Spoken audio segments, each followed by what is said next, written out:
This chapter, we said we were going to do 3 bonding theories. The second one is valence bond theory. And then we're going to start as simple as possible by talking about the simplest molecule.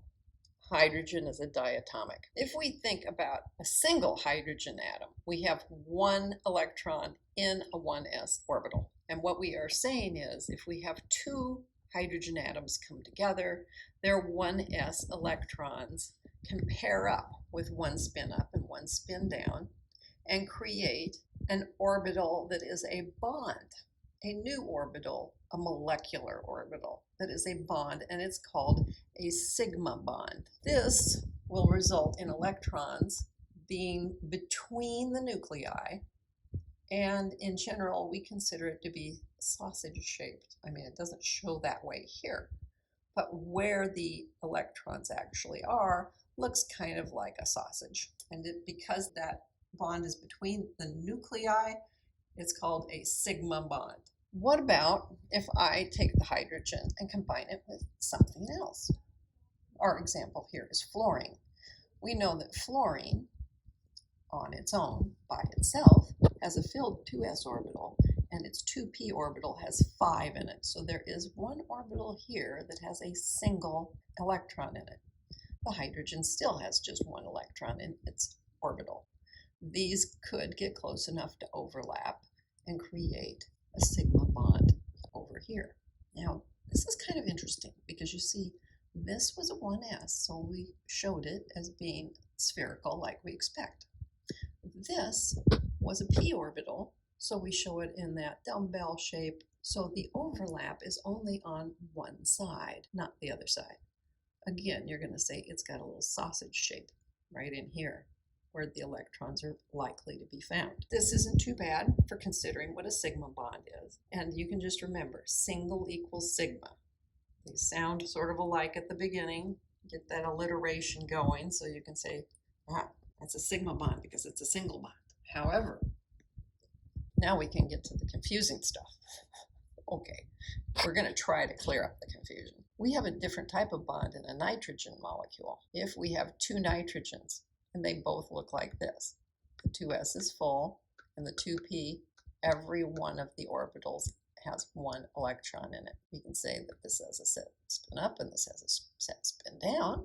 We could try to do that, but when they approach each other, we find out that we can't have the electrons all in the same place. So that was the thing. With Vesper, we said, it doesn't matter whether it was a single or a double or a triple bond, it was just an area of electron density, and we pretended that it was right between, like we were saying with the sausages and the sigma bonds, and it's not quite true. So we have different types of bonds that can occur. If they are oriented right towards each other in the z direction, then you're going to have a sigma bond.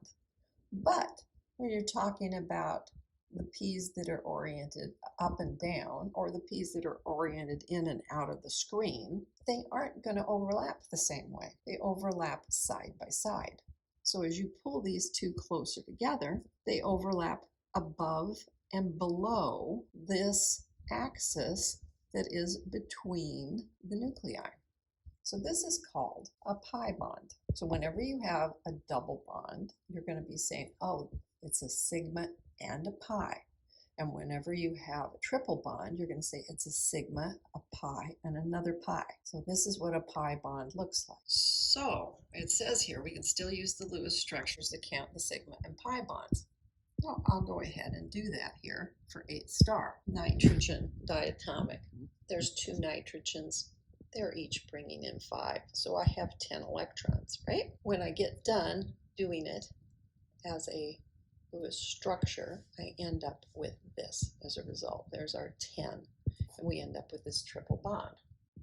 Whenever we say it's a triple bond, we're going to say it's a sigma and 2 pi's. So the pi bond is directly between the nuclei, like this. We have 2 of these pi bonds. So I have my sigma, single sausage. Pi bond ends up being above and below. Or, since there's a second one, it's going to be in front and behind. So here is a model of a sigma bond. There's one nuclei, and there's the other nuclei. And the bond exists between the nuclei. And now I'm going to put a pi bond around it. Well, there's my pi bond around it. You see, the nuclei is still here and here, but the bond is above and below, or in front and in back. And I'm only going to put one pi bond on it because I'm trying to cut down on my carbs. In valence bond theory, we have the fact that a single bond is a sigma bond. A double bond would be a sigma bond plus one pi bond. And a triple bond is a sigma bond plus two pi bonds. Here's an example. We should analyze this. This is ammonia. Now, if we look at that, we see there are three sigma bonds out to the hydrogens and a lone pair. Here's another one. This is cyanide, and it has two sigma bonds. That one's easy to identify as a sigma. The triple is a sigma and two pi's. So overall, you have two sigmas and two pi's. And then you get something like this, and you're like, oh my goodness, what is going on there? But you start counting, and you realize sigma, sigma, sigma, sigma, sigma, sigma. So you count them all up, and you find out you have 9 sigmas and only one pi bond. Now, if you have a polyatomic molecule in valence bond theory, it gets hard to look at, okay? So here is a carbon atom. Carbon would normally have the 2s orbital full, and of the 2p orbitals, 2 of them would have a single electron in each, okay? Altogether, that's 4 valence electrons. So it looks as if what carbon should do is this, because that's already full. Wouldn't that be the lone pair? No. Nope, that is not what happens. Instead, what we see is that it really loves to have 4 things around it, sometimes referred to as being tetravalent, but it has 4 valence electrons, and it likes to make 4 bonds. So how are we going to square these? We're going to do something called promotion, and after promotion, we'll follow that with hybridization. So what is promotion? Promotion is, hey, I'm going to take one of these and bring it up to the higher level of energy. That doesn't make much sense. Things don't like to just go uphill like that. However, I said this was the first step, promotion. Now we have 4 boxes that all have a single electron in them. So like I said, that fixes the number of orbitals. Now we have 4 orbitals that want to bond, but it has to be tetrahedral, not this whole business of, the s orbital is spherical. And then these look like doorknobs or whatever. These shapes don't work to give us 109.5 degree bond angles. So that's why we come up with the hybridization. We're going to take those 4 orbitals and combine them together.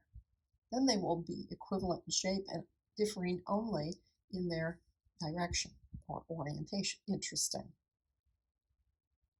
Okay.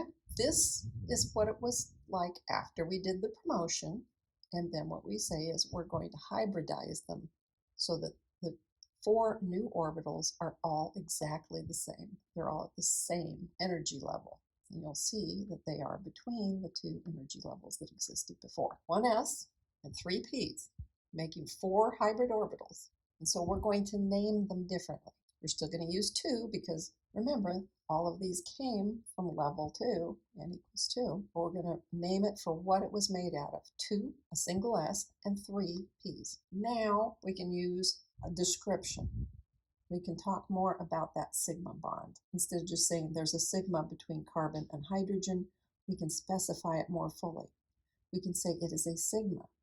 Yes, it's between carbon and hydrogen. In the hydrogen, it's using the 1s orbital. In the carbon, it's using one of these 2 sp3 orbitals that we just created by hybridization. That means for every sigma bond or lone pair, we're going to need a hybrid orbital. So if I'm looking at ammonia now, I'm going to need 4 hybrid orbitals, 3 of which are going to be making sigma bonds to hydrogen. So sigma bond between nitrogen and hydrogen. Again, the hydrogen has to be using the 1s orbital that it has. The nitrogen is going to use a 2 sp3 orbital that was created from hybridization. Now let's look. This was what we originally had with the nitrogen. But we said we need to have 4 orbitals because this started with that tetrahedral shape. So we have to have 4 orbitals that are the same. So we'll do a promotion, but when we promote it, it's just going to have a filled box already. That's your lone pair. And then the other 3 are available to make the bonds. Notice again, the energy is between the P and the S. That's great. We've done this with sp3 hybrids. This is a good explanation for the tetrahedral shapes, but we had a bunch of other shapes too. What are their hybrids like? Because they're going to have them, right? Pretty sure they're going to have to. That leads us to star number 9, where we're going to talk about 2 of these possibilities. We're going to talk about when we have 3, the trigonal planar situation, and we'll talk about carbon dioxide, which is a little more interesting altogether. So here we go with 9 star. We said we're working with boron trifluoride. So we're going to think about what boron looks like. It's got the 2s orbital, and that is full, and it's got 3 2p orbitals, but there's only 1 electron in just the very first one. This clearly doesn't give us a way to have 3 bonds. So we're going to do a promotion. We're going to promote one of these guys up to here, okay? That's the promotion, and then you follow it with the hybridization. So I now have, this is a little weird, notice this is higher up than this energy, but lower than this energy. I now have 3 like this, and I still have an empty box. The empty box is a 2p that hasn't been hybridized. So what's this then? Well, they're all from 2. One of them is an S, and 2 of them are P's, so sp2. That's the variety of hybridization you see in a trigonal planar molecule. Remember, this was the part where you did your promotion, boom, up it goes, and then turn it into hybridization. This was trigonal planar, we knew that, and we see that we have 3 orbitals that are the same energy, and so that makes for 3 that are in the same energy level. Okay, so how are we going to write this? Or we have a sigma bond out here. Well, it is a sigma bond. That's the first thing we're going to do. And we know it's between boron and fluorine, so we'll do that. Right? It's going to be a comma there. We just created these.